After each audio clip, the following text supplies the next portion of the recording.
Joinville é considerada a cidade das flores.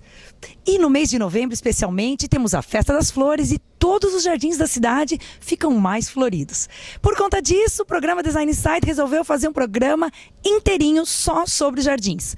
Tanto os jardins internos quanto externos e também uma visita à Festa das Flores, que vamos mostrar para você.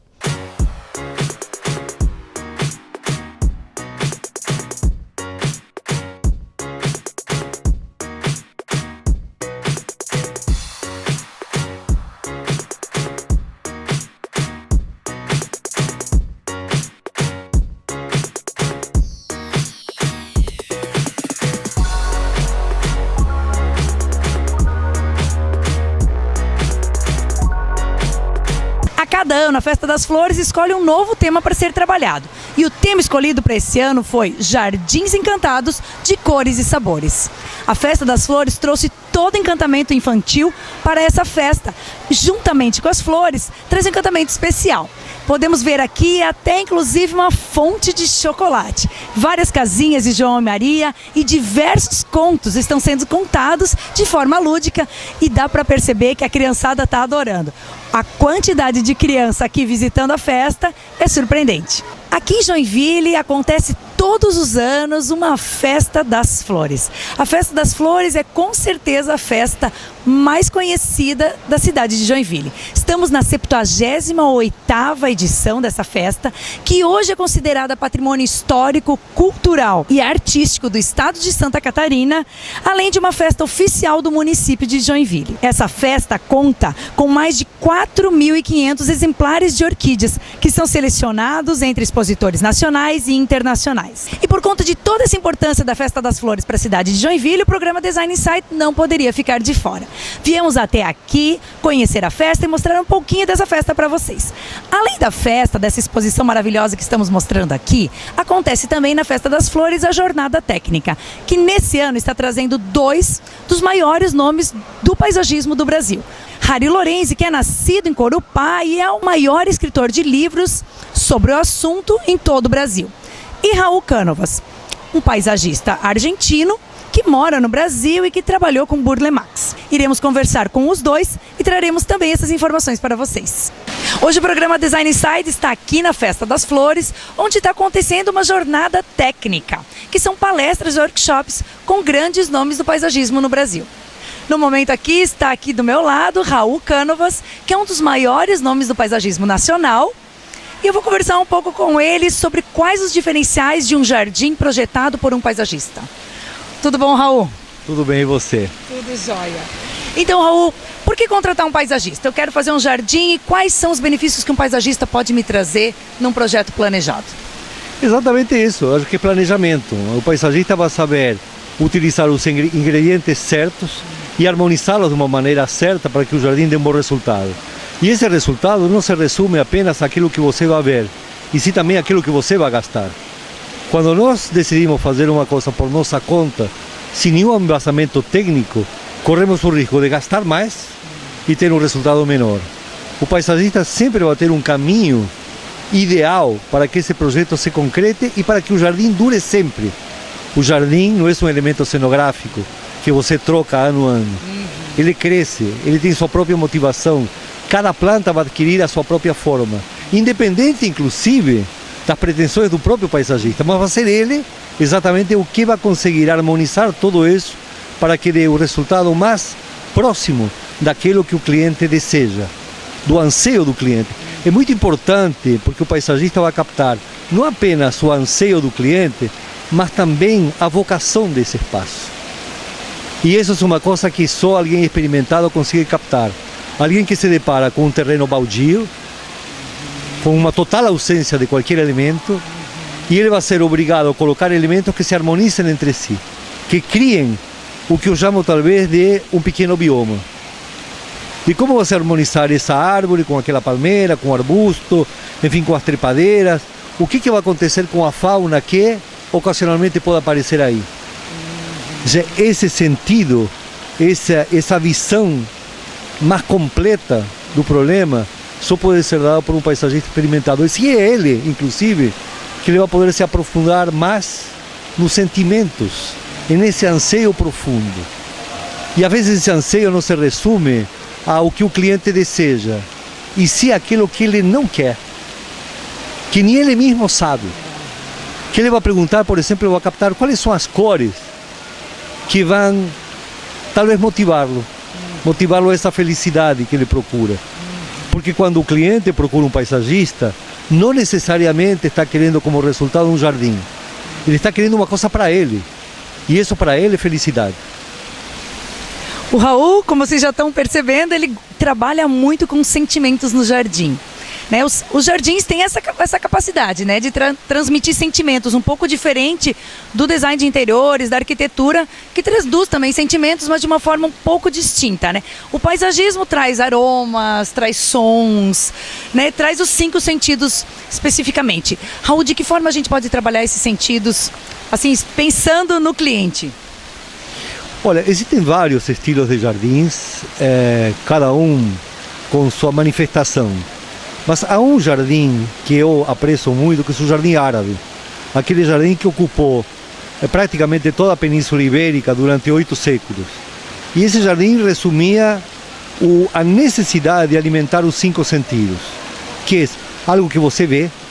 E olha que interessante, as pessoas às vezes quando me contratam, eu pergunto assim, o que você quer no teu jardim? Eu quero ver uma coisa linda. É pouco isso.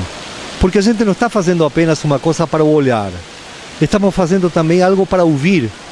O jardim tem sons, e não é o som de um pássaro apenas que canta, é talvez aquele ruído produzido pelo vento quando ele bate no bambu.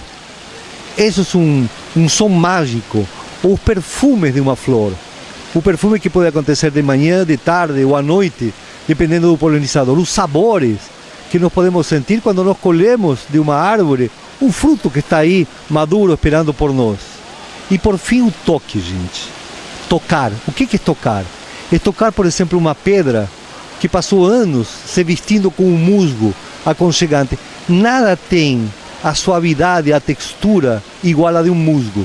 Nem o veludo mais fino, mais delicado, vai se parecer com essa umidade gostosa que o musgo propicia.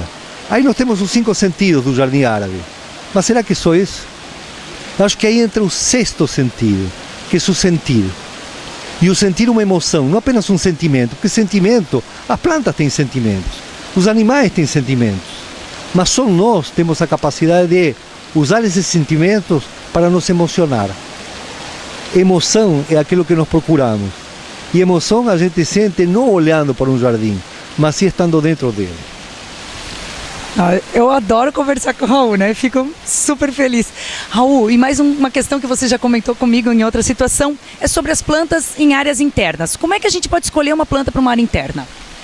Em primeiro momento, assim, tentar entender que essa planta vai conviver conosco e, como falei anteriormente, ela vai sentir, ela não vai se emocionar, mas ela tem sentimentos. Você pode estar agora dizendo assim, planta, sentimento, mas o que ela pode sentir? Ela sente frio, ela sente calor, ela sente sede, ela sente que está encharcada. Então, de que maneira eu vou conviver com essa planta que ela também tem suas prerrogativas? Para mim, essa planta vai ser um elemento que vai decorar um canto da casa. Para ela, vai ser o lugar onde ela vai viver. Vai viver o tempo que ela tem de expectativa de vida. Então, como cultivar essa planta de modo de que a planta se sinta feliz e que a planta possa também me dar as energias necessárias para eu ficar com minha felicidade abastecida. O que eu falo não é apenas algo metafísico. Veja, a NASA tem um estudo extremamente preciso sobre como as plantas agem em ambientes internos de maneira a fazer uma purificação do ar. Purificação dos elementos que nós usamos para limpar a nossa casa, dos detergentes, dos solventes, dos eletrodomésticos que também emanam metaldeído, por exemplo. E as plantas cumprem exatamente essa maneira de despoluir o ambiente. Se a gente conhece elas em profundidade, se nós conseguimos ter assessoria de um botânico, de um engenheiro agrônomo, de alguém que trabalhe com plantas, e especialmente de um paisagista que entenda essa harmonização, nós seguramente vamos a ter um ambiente muito mais benéfico na nossa vida. A planta vai propiciar algo a mais para essa nossa felicidade, sem inclusive a necessidade de nós estar permanentemente pulverizando a planta, matando os bichos, adubando. A planta não precisa disso. O que ela precisa é estar no lugar adequado, e dessa maneira desenvolver todo o seu potencial. Raul, também temos a questão de que hoje em dia as pessoas estão todas procurando muito pela natureza. Elas todas saíram dos campos, foram para as cidades e hoje em dia a busca por estar próximo à natureza é algo relevante na vida das pessoas. Como é que você vê essa questão? Eu vejo que há uma necessidade de recuperar o agreste perdido, né? Nós passamos todo o século XX correndo atrás de uma tecnologia. A onda era morar em prédios inteligentes, com elevadores velozes, usar carros que acelerem de 0 a 100 em 5 segundos, gastar fortuna, exatamente para quê? Para tentar encontrar a felicidade. E vemos que isso nos causa mais estresse do que conforto. O que está acontecendo nas sociedades modernas? E isso que falo é nos 5 continentes. Em qualquer cidade que ultrapassa 1 milhão de habitantes, vemos que nos finais de semana as pessoas tentam recuperar essa felicidade perdida, segunda, sexta-feira, procurando o campo, a praia, não importa que lugar, não importa inclusive a situação econômica dessa pessoa, o que elas procuram é esse bucólico, essa paisagem mais natural que nós perdemos por causa de toda essa tecnologia. Então o paisagista que trabalha nas regiões urbanas está tentando de algum modo resgatar, até atavicamente, o paraíso terrenal, o jardim do Éden que nos foi prometido. Gente, é uma delícia conversar com o Raul. Raul, muitíssimo obrigada. Realmente, o programa Design Insight agradece a entrevista aqui com Raul Cánovas, um paisagista argentino, mas que mora no Brasil há 40 anos, mais que 40 anos, e já é brasileiro. Obrigada, Raul. Obrigado a você, querido. Obrigada mesmo. Obrigado a vocês todos por esses minutos que ficaram com a gente. Até a próxima.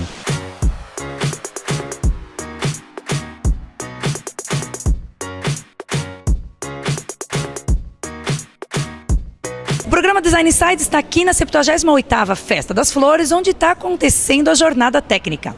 E acabou de acontecer uma oficina sobre compostagem, que eu inclusive participei, com o Bruno e o Gustavo. Gustavo, quais são os benefícios da compostagem doméstica? Então, a compostagem ela é muito importante do ponto de vista da gestão de resíduos diária da nossa casa, né? Existem estimativas de que 50% do resíduo que a gente gera na nossa casa é resíduo orgânico. Então a compostagem é justamente você transformar esses resíduos orgânicos em adubo, né? Então são 50% dos teus resíduos que você consegue dar uma solução e um destino correto dentro da tua própria casa, ou seja, você resolve toda aquela parte dos teus resíduos, do teu lixo do dia a dia, que são a parte, né, que realmente apodrece, estraga. Então você retira essa parte, transforma isso em adubo, em algo útil que pode ser, né, utilizado para plantar, fazer horta e assim por diante. Então é uma maneira de fechar o ciclo, né? Então evitar que esses materiais sejam desperdiçados e reutilizar eles para algo realmente bom, né? Fazendo horta ou algo nesse sentido. E Bruno, de que maneira eu consigo construir uma composteira? Dá para construir também uma composteira que fique num apartamento ou tem que ser necessariamente uma casa? Não, mesmo em apartamento é possível você fazer a compostagem. Na oficina que a gente deu hoje, a gente trouxe um modelo que é construído a partir de baldes, geralmente de margarina ou também de diversos produtos em mercados. E ele é bastante fácil, bastante barato de ser feito. E então, assim, é possível fazer em qualquer espaço que seja. Tem bastante material na internet sobre como construir essa composteira. A gente doou todas as que a gente fez hoje aqui. E vocês podem procurar por vermicompostagem, que é a compostagem a partir de minhocas, que é uma alternativa bem interessante. E também tem a compostagem da maneira mais simples, que ela não tem minhocas, mas ela já também trata os resíduos orgânicos. Tá, e eu tenho o meu lixinho e eu vou colocar esse meu lixinho nesse suporte. E como é que vai funcionar? Eu simplesmente coloco ele lá, as minhocas vão comer ou não? Então, o sistema de minhocário ele funciona através de um processo em que você coloca os resíduos orgânicos junto com uma camada de serragem ou de matéria seca. Podem ser folhas, pode ser resto de poda, pode ser grama que você cortou. Então, é sempre essa combinação de resíduo orgânico com algum tipo de matéria seca, né? Sendo serragem, folha. Então, você vai fazendo essa composição, essas camadas, né? E as minhocas, elas vão comendo esses resíduos e automaticamente transformando eles em adubo, né, em humus de minhoca. Então o sistema ele funciona com 3 baldes, em que 2 baldes são destinados para as minhocas, né, comerem os resíduos, e um dos baldes ele armazena o biofertilizante, que é o líquido, né, que escorre de todos desses resíduos, que também pode ser usado como fertilizante. Se você diluir uma parte desse biofertilizante em 10 de água, ele também serve como adubo, né, para você fazer borrifar em cima das plantas. Então, são 2 produtos que a gente tem, né, desse processo de compostagem, e ele é bem simples. Então, é só uma questão de você ter os resíduos orgânicos que a gente gera diariamente e a matéria seca, a serragem, e aí fazer essa composição, e assim as minhocas, dentro de 2 ou 3 meses, elas já completam o processo e você tem o adubo pronto para utilizar na sua horta. E Bruno, é uma situação que eu achei bem interessante que vocês comentaram. Existem diversos tamanhos de contenedores, né, para desenvolver essas composteiras. Num tamanho grande, eu posso colocar de repente numa casa. Existem indústrias que fabricam essas composteiras, né? Dá para comprar também se a pessoa quiser, pronta. Mas eu achei interessante que vocês fizeram uma composteira pequenininha e colocaram no escritório. Como é que isso funciona? Bom, no nosso escritório hoje são cerca de 50 pessoas em um escritório colaborativo, e todo mundo almoça no local, faz lanche da tarde, da manhã. Então assim, a gente teve que engajar todo mundo ali do espaço a fazer compostagem, a tomar o cuidado do que pode ir, o que não pode ir na compostagem. Uma coisa bastante interessante de ressaltar é que, como a compostagem em compostagens pequenas, é interessante tomar um cuidado maior com o que se coloca ou não. Por exemplo, restos de carne não é interessante colocar, porque a decomposição é um pouco mais longa. Então assim, a gente teve que engajar todo mundo de fato para que a composteira funcione. Todo mundo, na verdade, adotou quase como um animal de estimação, e é uma interação bem legal. Então, gente, fica a dica. Se você, de repente, não tem realmente espaço, dá para fazer uma composteira bem pequenininha. Mas se você não quer ter isso em casa, você pode fazer isso, de repente, no teu prédio, chamar os vizinhos para que todo mundo contribua, e você vai diminuir a quantidade de lixo que vai para os aterros. É uma ideia muito legal e super fácil de ser colocada em prática. Hoje, o programa Design Inside está aqui na 78ª Festa das Flores, onde está acontecendo a Jornada Técnica. Na Jornada Técnica, estamos recebendo o conhecedor de plantas, eu acho que é o maior conhecedor de plantas do Brasil, praticamente com certeza, Harry Lorenzi. Ele é nascido em Corupá, mas hoje em dia ele mora em Nova Odessa, uma cidade no interior de São Paulo, onde ele tem o Instituto Plantarum e o Jardim Botânico Plantarum. Tudo bom, Harry? Ok, bom dia, boa tarde a todos. É um grande prazer estar aqui presente neste evento, e esperamos trazer alguma contribuição para o conhecimento das plantas e flores daqui de Santa Catarina. O Harry tem mais de 30 livros publicados, todos sobre plantas, no qual ele especifica qual planta é para sombra, qual planta é para o sol, qual planta é para cada um dos ambientes a ser plantado. E o Harry está aqui agora, hoje, lançando um aplicativo. Como é que vai funcionar esse aplicativo? Bom, o aplicativo é exatamente para evitar que as pessoas cometam erros, um erro muito comum de utilizar plantas inadequadas, plantas erradas para lugares errados. Então o aplicativo vem exatamente ajudar a resolver esse problema. Na verdade, os livros também abordam o tema, contudo é preciso estudar. São muitas informações, o universo de plantas que nós dispomos para uso no paisagismo é muito grande, da faixa de mais de 2.000 espécies, né? Com o aplicativo, através de um menu simples de navegação, nós conseguimos ir eliminando todas as fases, mostrando para ele a situação que nós temos, né, no nosso jardim, e o programa vai te dando as soluções, as respostas, nesse horizonte, como eu falei, de 2.225 espécies, né? Quais são os aspectos que têm que ser olhados quando a gente compra uma planta para plantá-la? Qual local plantá-la?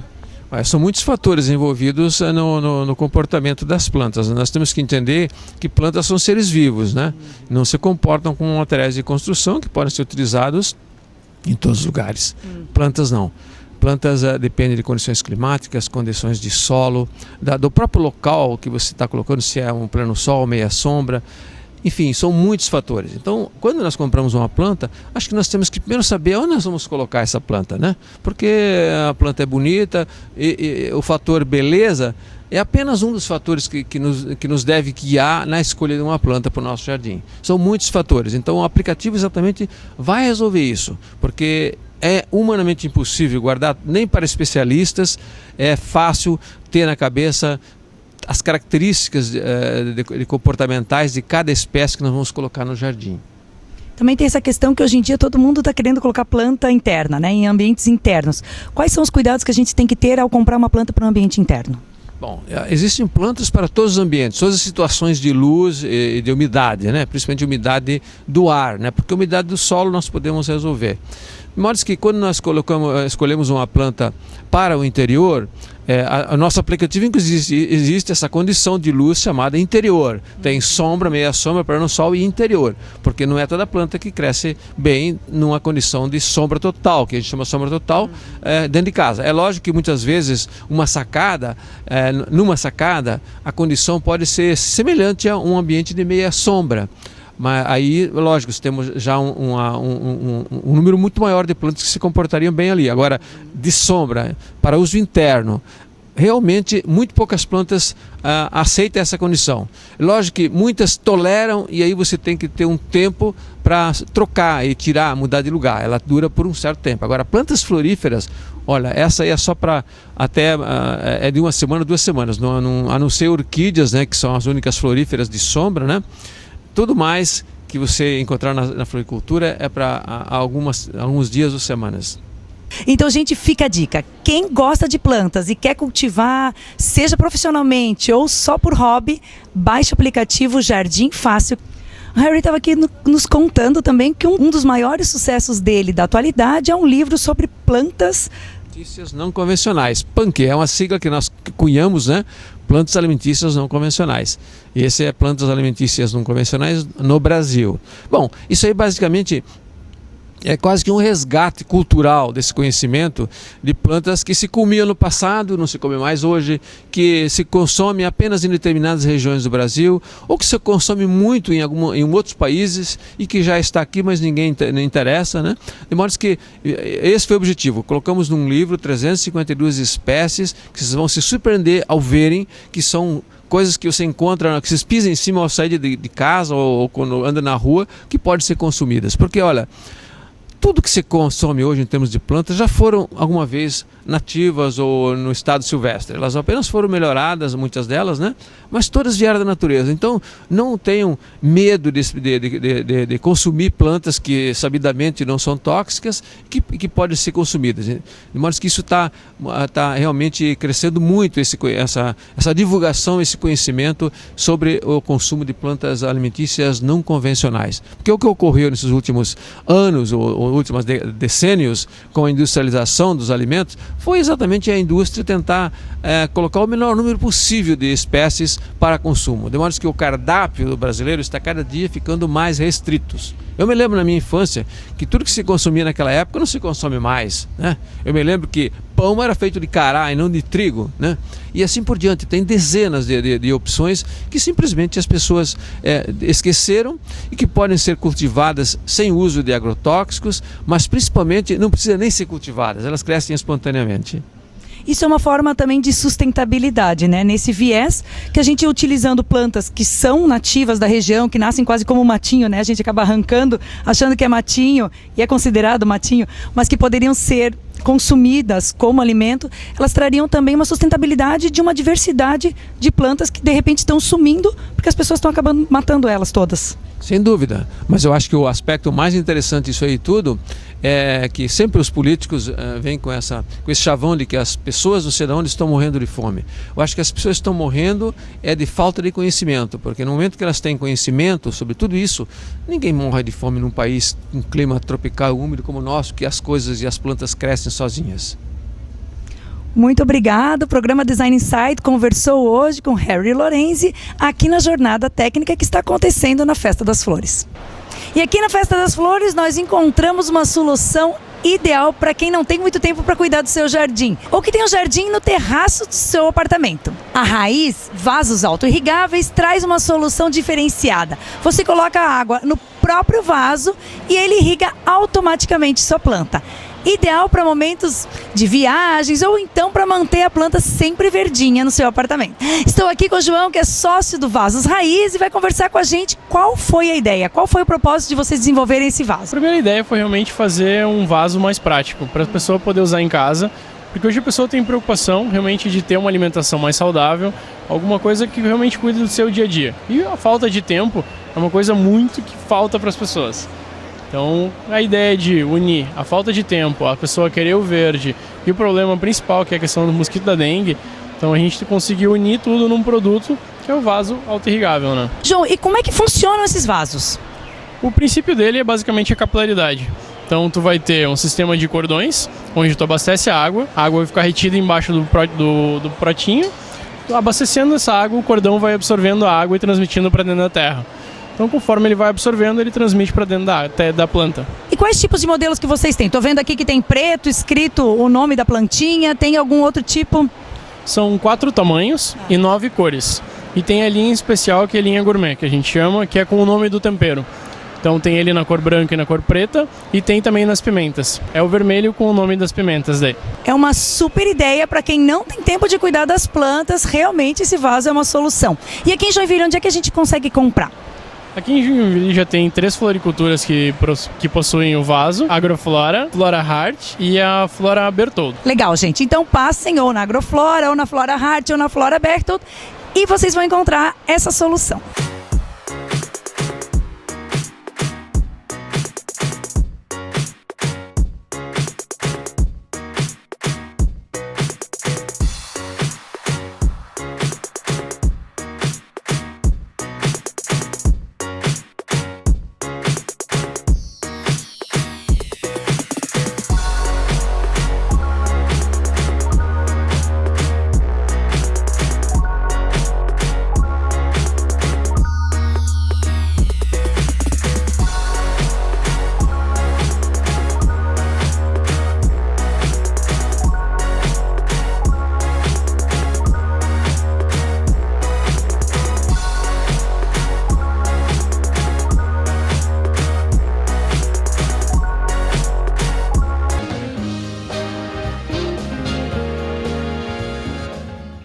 E agora eu vou conversar aqui com o arquiteto e paisagista Mike Moore, que trabalha com jardins. Mike, qual é o tipo de trabalho que você executa?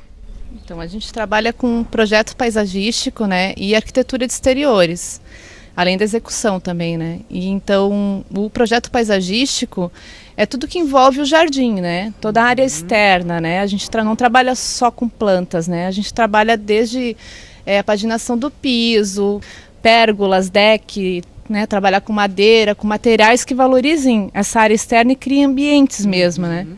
E jardim vertical, daí também que a gente está vendo aqui atrás do jardim, que dá um acabamento, uma moldura para a casa, né? Às vezes a casa fica com aquela cara de obra ainda, né? Mal acabada, e o paisagismo ele faz isso, né? É interessante isso que você está falando, né? Às vezes a gente acha, terminei a casa, já tá bom, mas o paisagismo dá uma valorizada grande na residência, né? Dá. Tem até estudos de mercado que falam que valoriza de 10% a 15% do imóvel, né? Sendo que tu acaba gastando 1%, 2% só, né? Então vale a pena, assim, é bem interessante, né? Como investimento, mas principalmente a qualidade de vida das pessoas que moram ali, né? Muda às vezes até a dinâmica da família, elas ganham espaço externo para curtir, às vezes uma noite estrelada, né? Uma outra coisa, fazer um marshmallow na fogueira, sentar embaixo de uma pérgola para ler, né? Dá uso mesmo, porque às vezes tu tem um jardim grande, mas está lá, ninguém usa, é só uma grama, né? Um espaço perdido. Ou mesmo um jardim pequeno, a gente trabalha muito com sacada, com cobertura, né? Tu não precisa, se tu tiver um muro ali, tu já consegue trabalhar um jardim, né?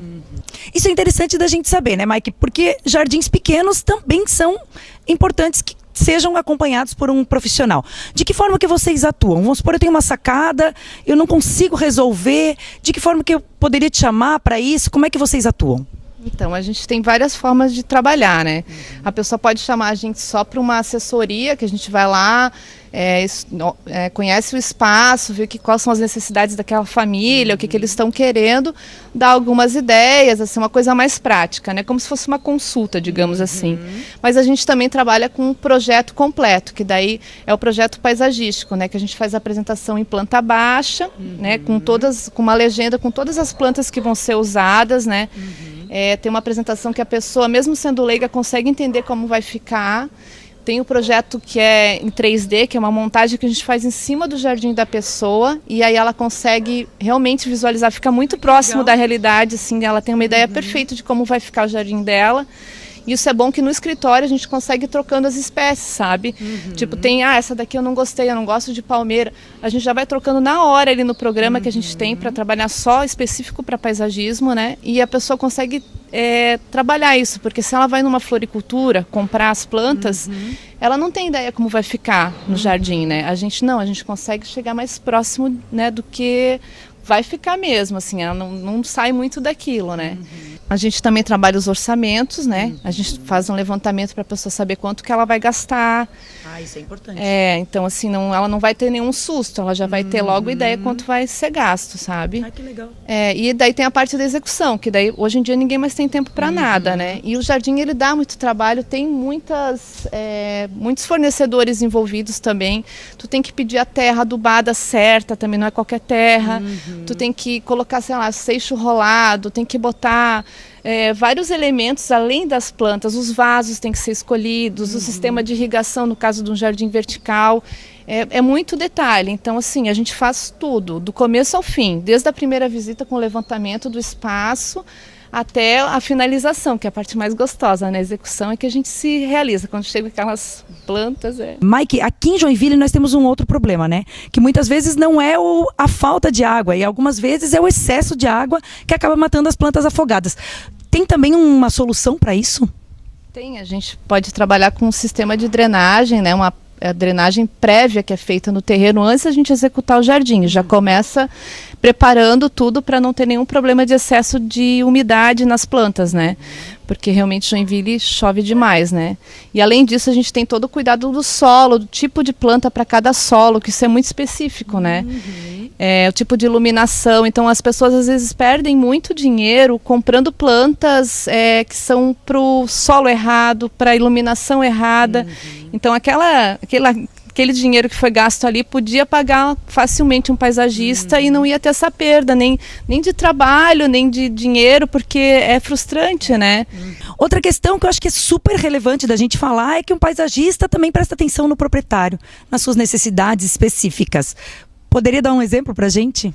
Então, a gente tem que conversar com a família ou com o cliente, né? Ver qual é a ideia dele, assim, quais são as necessidades mesmo dele, né?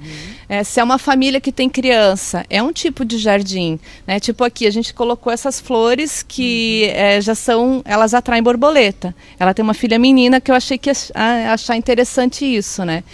Tem jardim, sei lá, para uma casa que tem cachorro, é outro tipo de jardim. Uma casa de pessoas que curtem mesmo jardim, eu posso plantar plantas anuais, que vão ter que ser trocadas de vez em quando, mas a pessoa vai curtir aquilo. Já uma casa de quem não tem muito tempo, eu vou colocar só plantas perenes, uma coisa mais prática, entendeu? Então a gente tem que adequar mesmo ao tipo de rotina da família também, sabe? Eu não posso impor... tem os estilos também, né, Suzane? A gente tem o estilo tropical, que é o que a gente mais trabalha, que se adequa bem ao clima aqui, mas tem clientes que gostam do estilo mais clássico. Mike, e a gente está falando aqui praticamente só de plantas, mas paisagismo, como a gente falou na abertura, não são só plantas, né? Que outros elementos você trabalha e de que forma que a gente pode trabalhar com esses elementos valorizando um jardim? Então, aí que entra a tal da arquitetura de exteriores, que é um conceito já... que está bastante forte lá fora, né? Mas aqui também está começando a crescer, e é o que a gente foca no nosso escritório. A gente trabalha mesmo mais com a parte externa da casa. Claro, a gente faz até jardins internos e tudo, mas a parte externa da casa tu pode desenvolver a paginação de piso, pérgolas, decks, lareira externa, piscina, criar ambientes, mobiliário externo específico. Daí a gente também tem os fornecedores, já que a gente conhece, que a gente sabe, ó, isso aqui não vai dar problema, isso aqui vai dar problema. Então, para a pessoa, tudo no final das contas é para a pessoa não ter, né, não perder tempo com escolhendo o material errado, né? E às vezes vai criar um negócio que está desproporcional à casa, não combina também com o estilo da casa. Todo esse cuidado a gente tem, né? A gente estava conversando também com um projeto teu em São Francisco, que foi um projeto que eu achei bem interessante. A Mike comentou que ela manteve as características específicas do terreno. Eu acho que isso é legal também, uma forma de sustentabilidade. A gente fala tanto de sustentabilidade e de repente só usar plantas da moda não é tão interessante, né? É legal que a gente mantenha plantas já existentes nos terrenos. Não, lá era um terreno grande, assim, que tinha uma área inclinada no fundo do terreno, que a princípio o construtor sugeriu fazer um muro de arrimo. E é uma obra, assim, faraônica, né? Sim. A gente conseguiu resolver só com plantas específicas de área inclinada. Elas seguraram completamente o espaço e deixaram um fundo verde no final da casa, né? E assim, a gente manteve as árvores que já estavam lá, foi mantida também a construção histórica que tinha lá, e a gente foi adequando ao que... mantendo o máximo possível da característica do local também. Trabalhei com hibiscos, que são bastante usados naquela região, sabe? Busquei plantas que deixasse a casa com a cara, que ela não caísse de paraquedas naquele lugar, entendeu? Sim. Isso é bem interessante da gente falar, né? Que a gente tem que manter realmente uma característica do local, e até também porque as plantas que são do local, elas são mais fáceis de serem mantidas, né? Elas não dão tanto trabalho, não são tão suscetíveis a pragas também, porque, claro, um dos meus objetivos, né, como paisagista, é trazer novidades também para os clientes, né? É a gente trazer plantas que já estão sendo usadas lá fora, uma espécie nova que foi feita, né? Tem muitas espécies manipuladas hoje que né, criam espécies novas, diferentes, variegatas, e é bem interessante. Então o meu papel, eu considero um pouco isso, fugir também do comum. Eu não posso fazer o jardim igual que todo mundo está fazendo. Sim. Só que daí com isso eu também tenho que ter cuidado para não buscar espécies que vão chegar aqui e vão desenvolver problemas, entendeu? Então eu já testo muita coisa antes, até na minha casa, e depois eu dou para o cliente, entendeu? Primeiro eu vejo se dá certo. Então, nessa casa, daí a gente também conseguiu usar bastante decks, cada um com uma função. Por exemplo, a casa, ela fica de frente para a Bahia. Tem uma vista linda, né? Só que o terreno, ele estava um pouco abaixo do nível. A gente fez um deck para as pessoas poderem sentar no final da tarde, curtir aquela vista, entendeu? Na parte de trás, a gente tinha o problema da sala de máquinas da piscina para esconder. A gente criou um banco ali com o próprio deck, sabe? E aqui, no final, aquele banco ele vai ser usado, né? Não é só para esconder. Sim. A gente vai, né, transformando os espaços com esses materiais externos. Então, paginação de piso, a gente colocou deck misturado com piso claro, mais ou menos como a gente vê aqui também. E aí também foi feito, tinha uma outra área, assim, um platô no terreno, que daí ninguém vai usar, como é que vamos fazer? Vamos colocar, a gente colocou uma lareira externa, que está sendo super usada à noite, sabe? As crianças querem fazer marshmallow, sentar lá, entendeu? É bem área também de pérgola para colocar rede. Então, assim, vamos usar as áreas externas, entendeu? Acho que o ser humano precisa disso, né? Sim. É interessante falar isso, que o paisagismo, um pouco diferente do design de interiores, ele trabalha com áreas a serem vistas e áreas para serem utilizadas, né? Então tem que ter os cheios e os vazios, né? Isso eu acho bem interessante de falar. Às vezes a gente enche muito de planta e não dá nem para chegar lá perto. Um jardim só para ser contemplado. Também tem o caso, né? Mas a gente trabalha muito isso de dar uso, porque as pessoas gostam, né? Tem lugares assim que a gente tinha clientes que era um quintal que não era usado e hoje é o cantinho preferido da casa, porque foi criado um ambiente mesmo, entendeu? Não precisa, é parecido com interiores, só que o paisagismo é um projeto que está sempre em mutação, né? Tanto que tem manutenção também, né? Não vou negar que não tem, porque tem, sabe? Mesmo o jardim vertical, que é todo com sistema de irrigação, ele, né, é um não dá muito trabalho. Mas tem que ter uma visita do paisagista, do jardineiro a cada 2, 3 meses para ver se está tudo funcionando.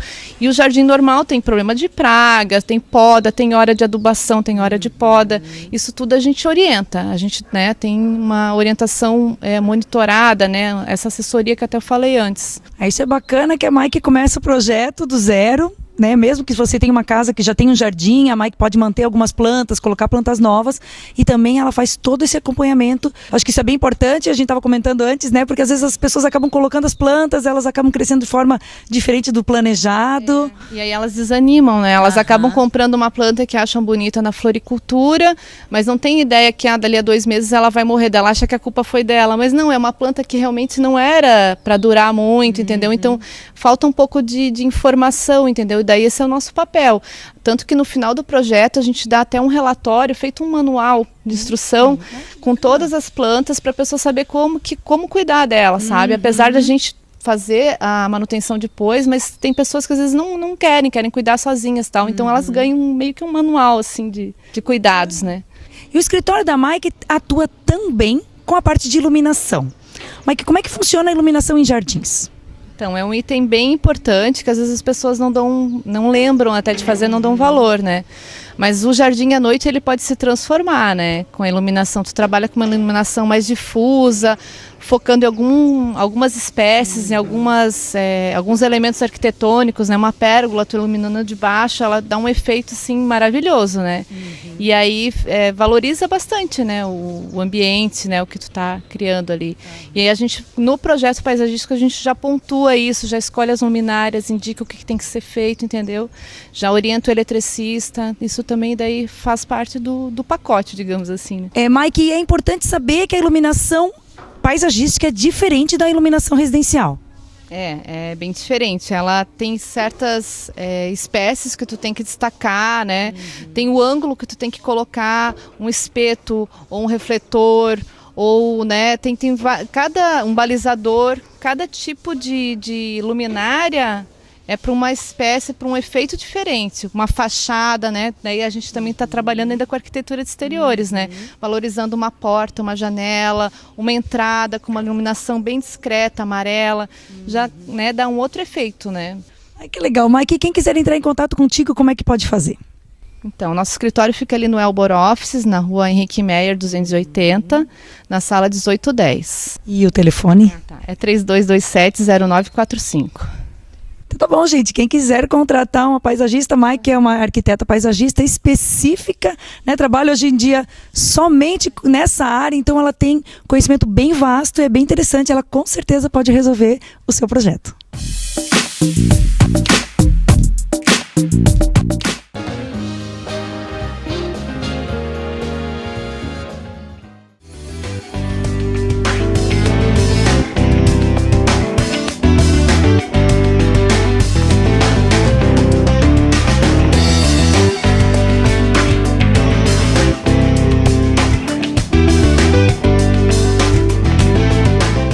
Hoje, o programa Design Inside está aqui na Agrícola da Ilha. Esse espaço é um espaço turístico da cidade de Joinville. Ele faz parte do roteiro rural da cidade de Joinville, que recebe visita de escolas e empresas nesse projeto, e é também um dos pontos do roteiro das flores da Festa das Flores. Estou aqui com o senhor Dário Bergman, que está hoje lançando o 15º Festival Brasileiro de Hemerocallis. Tudo bom, Dário? Tudo bem. Prazer poder estar falando de Hemerocallis e principalmente dessa 15ª edição do festival, que começou lá em 2001 e a cada ano a gente vem implementando novas áreas de jardim aqui na Agrícola e também novas cultivares de Hemerocallis, né? Então hoje é a abertura do festival, mas também o lançamento de novas cultivares de Hemerocallis. Dário, como é que acontecem essas novas cultivares? É através de um processo de hibridização ou de cruzamento entre espécies, entre cultivares de Hemerocallis. Cada uma é uma cultivar diferente, falando tecnicamente, né? São todas da mesma família, porém aí o processo do cruzamento acontece de polinização de uma para outra. A gente pega, ela é uma planta hermafrodita, ela possui os 2 sexos na mesma flor, e aí a gente pega a parte masculina, onde está o pólen, que é esse amarelinho que está aqui, e traz para a parte feminina da outra. Assim começa todo esse processo de hibridização ou de cruzamento. Esse pólen ele vai descer por esse tubinho até chegar no ovário da planta que fica bem aqui abaixo da flor. A flor vai murchar e vai começar a criar um fruto. E esse fruto é isso daqui, até um pouco maior. Ele ainda cresce um pouco mais. Aqui ele não está exatamente maduro ainda para a gente tirar a semente. Mas aqui dentro, então, dentro desse fruto vai gerar sementes. E essas sementes é que vão gerar novas hemerocalles. Então esse processo começa normalmente com muitas sementes, com muitos cruzamentos. E aí, do cruzamento à primeira flor, é um ano, uma temporada. E aí depois começa então um processo de seleção e de avaliação dessas cultivares e a cada ano a gente lança algumas novas cultivares, mas que isso começa normalmente aí com 2.000, 3.000 sementes e o que chega realmente a serem lançadas são 2, 3 ou 5 no máximo, dessas 3.000 que a gente começa. É um processo assim de muito trabalho, mas muito prazeroso. É assim, de todo esse processo, de todo esse encantamento que a gente consegue promover aqui na agrícola com o campo florido, com o jardim florido e com cada detalhe de cada uma das flores, ver uma flor nova nascendo, que a gente deu uma ajuda, isso é maravilhoso, isso é presente de Deus na nossa vida, eu digo assim, na minha vida e na vida de quem passa por aqui, né? É muito prazeroso esse momento de lançamento aconteceu hoje, né, de a gente poder homenagear cidades ou pessoas, e isso tem sido assim algo de muito carinho, de muito amor, de muita dedicação, né? E também hoje para Rubem Alves, por exemplo, né, que foi um escritor brasileiro que usou muito dessa profissão ser jardineiro e que me orgulha muito de ter sido durante esses últimos 29 anos um jardineiro feliz, um jardineiro contente e apaixonado pelo que faz. Eu acho que tem ajudado muito nesses anos todos de a gente fazer o que faz e de fazer com paixão. E as homenagens sempre acontecem ou para cidades ou para pessoas, como você havia comentado. Como é que surge essa homenagem? Bom, essa homenagem, normalmente a gente vai conversando, vai acontecendo coisas na nossa vida.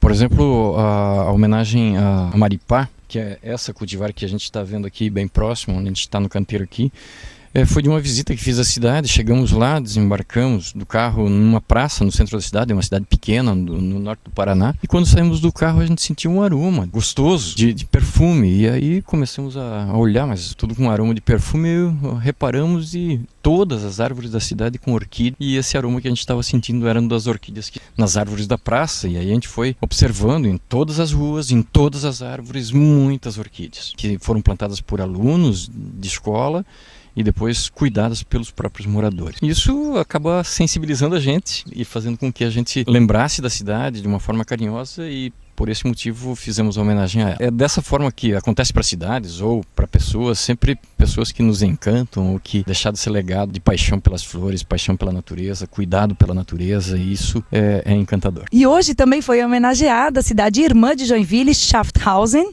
que é a cidade irmã suíça de Joinville. Por qual motivo se deu essa homenagem? Bom, isso lembrando um pouco da nossa colonização. Claro, Joinville tem esse programa de cidades irmãs, e Schaffhausen, por causa da imigração suíça, e claro que ajudou a cidade. Em 1850 vieram imigrantes lá de Schaffhausen para cá, e por ser uma cidade que tem claro, muita cidade na Europa tem esse capricho, essa beleza e tal, mas também pela beleza da cidade, por esse programa de cidades co-irmãs, e é uma forma carinhosa também de nós Joinville, ou de nós joinvilenses, que quando formos a Schaffhausen com certeza vão ser bem recebidos lá, por essa homenagem, por uma boa lembrança também de a gente estar fazendo isso em nome da cidade, não em nome da agrícola, da ilha, não, mas em nome da cidade, de podermos homenagear assim, nós todos joinvilenses, eu acho que podemos nos sentir honrados em homenagear a cidade de Schaffhausen. E a Agrícola da Ilha tem também um espaço dedicado a festas, não só necessariamente a casamentos, mas para todo tipo de festa.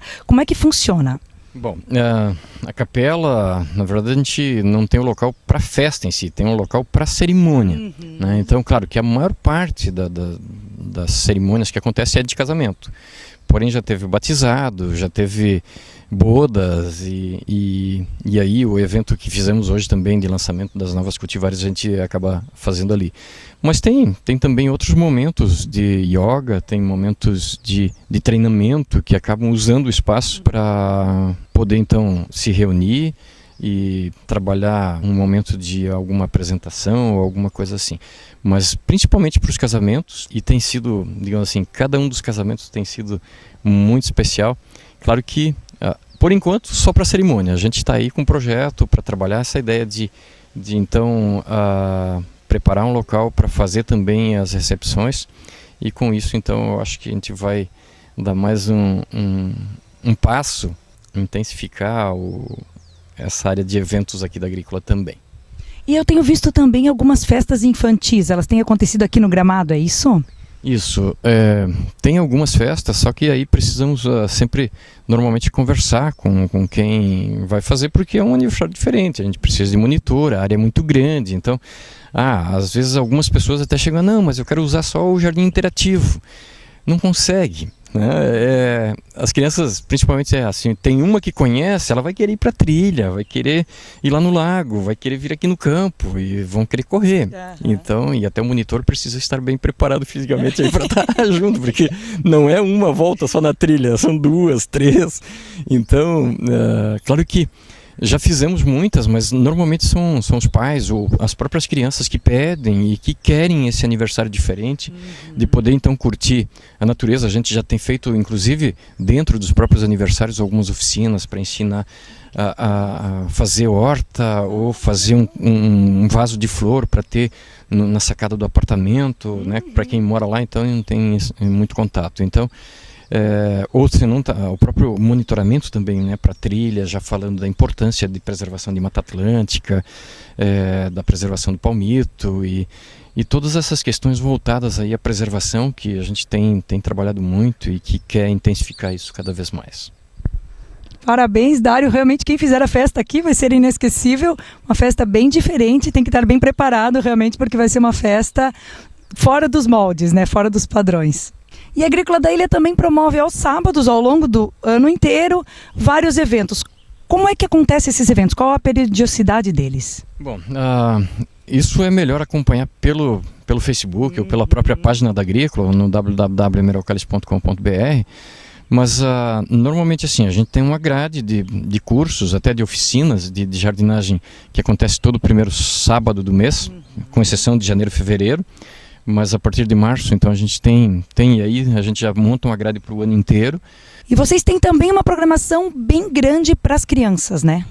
Bom, agora teve recentemente para as crianças, no Dia das Crianças, mas a gente tem, na verdade, o Jardim Interativo, que é um momento agradável para as crianças. Aí a gente tem sentido isso, né, que muitas das crianças já vêm com o celular e plugados, tal, e coisa assim, e nesse momento do Jardim Interativo elas largam do celular, largam da tecnologia e começam a interagir com o jardim, que tem assim curiosidades e que mantém as crianças voltadas para a natureza e sem esse momento assim tão plugado.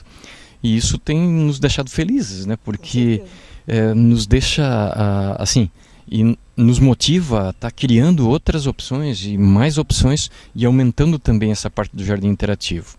E tem um espaço que é um gramadão tal, e que tem umas bolas e tem, né, onde as crianças podem extravasar, assim, né, principalmente para os que moram em apartamento e que não tem esse contato com a natureza. Tem um gramadão ali tal, que podem jogar bola, podem correr, podem brincar de todas as formas, e isso tem atraído as crianças. Também podem fazer piqueniques, né? Então um lugar seguro, um lugar tranquilo, né? E sempre organizado. A gente, claro, tem trabalhado muito para isso, né? Para deixar sempre muito limpinho, muito organizado, tal, para poder fazer, de famílias poderem vir fazer o piquenique, ter momentos agradáveis aí. E o café traz aí não é um café colonial, mas sim um café que tem produtos caseiros, tal, que feitos assim com muito carinho, né? Quase que todo café, eles trazem um produto diferente, sempre estão aí, um pessoal que curte, que gosta dessa parte de culinária, tal, e tem trazido aí doces, salgados, e quase que a cada final de semana tem alguma coisa diferente. E hoje está tendo feira de orgânicos, então a cada sábado praticamente tem uma programação diferente para que as pessoas possam vir e poder então visitar e poder também apreciar o café. Para quem nos conhece, né, a gente estava aí sempre fechando os sábados na hora do almoço. A partir de hoje a gente passa então a abrir todos os sábados, de terça a sábados, sempre todo sábado das 9 da manhã às 17 horas. E o café ele funciona na sexta à tarde e no sábado, então, o dia inteiro. Então tá joia, Dário, obrigada, sucesso para a festa, tenho certeza que será, porque tá muito lindo, muito colorido. E você, como eu sempre digo, quem já conhece sabe do que eu tô falando, vale a pena vir aqui visitar. E para quem não conhece, é imperdível. Venha que você não vai se arrepender.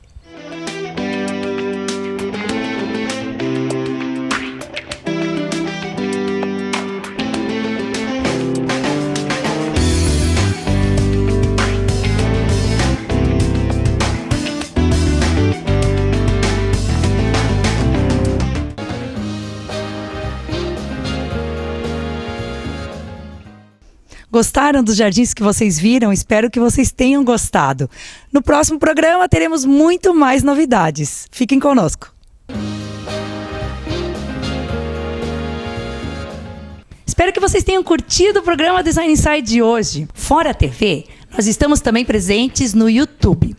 É só você assinar canal Joinville das Flores e você receberá todas as notificações dos novos programas. Assim você não perde nenhuma novidade.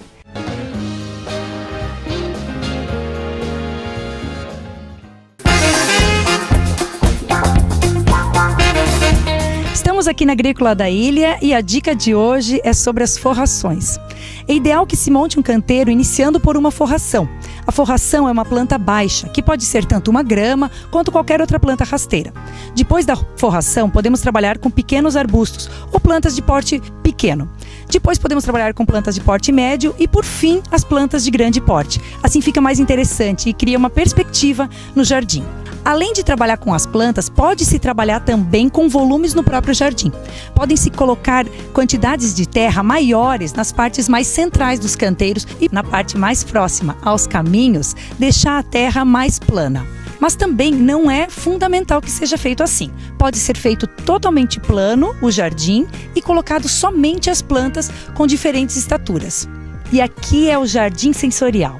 Os jardins, diferentes dos ambientes internos de design de interiores, eles possuem os 5 sentidos apurados. Eles possuem sons, eles possuem movimentos, eles possuem texturas, eles possuem cores e aromas. E aqui dá para aproveitar todos eles. Com essa água, as crianças podem brincar na água, a gente pode ouvir o barulho dos bambus, a gente pode passear e brincar. Inclusive, dá para pisar na grama. Aqui é um lugar incrível para se apurar os 5 sentidos. Vem aqui e desfrute desse espaço em Joinville.